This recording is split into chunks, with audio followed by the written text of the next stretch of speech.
ధర్మం మనల్ని రక్షిస్తే కరుణ మనల్ని కాపాడుతుంది. యముడు ధర్మానికి చిహ్నం.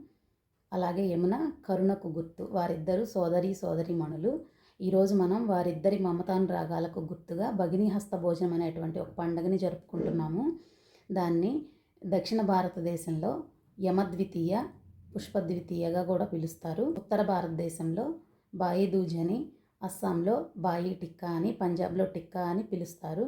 పేర్లు ఏదైనా సరే, ఎక్కడ ఏ పేరుతో పిలిచినా దాని అంతరార్థం మాత్రం ఒకటే. సోదరీమణుల మధ్య ఉన్నటువంటి బంధానికి చిహ్నంగా ఈ పండుగను జరుపుకుంటారు. దీని వెనకాల ఉన్న కథ ఏంటంటే, మన పురాణాల్లో వివాహానంతరం యమున ఎన్నిసార్లు పిలిచినప్పటికీ రానటువంటి యముడు కార్తీక మాసం విధియ రోజు ఆమె ఇంటికి అనుకోకుండా వెళ్తారు. అది చూసి సంతోషించిన యమున ఆయనకి తిలకం దిద్ది హారతి ఇచ్చి అనేక రకాల పిండి వంటలు చేసి పెడుతుంది. అవి తిని సంతోషించినటువంటి యముడు చెల్లెల్ని ఏమైనా వరం కావాలా అమ్మ, కోరుకో అని అడుగుతాడు. అప్పుడు యమున, నాకు ప్రత్యేకంగా ఏ కోరికలు లేవు అన్నా, ఈ పండుగ రోజున అంటే కార్తీక విధియ రోజున ఏ సోదరులైతే తమ సోదరుల చేతి భోజనం చేస్తారో వాళ్ళందరికీ ఆయురారోగ్యాలను ప్రసాదించమని అడుగుతుంది.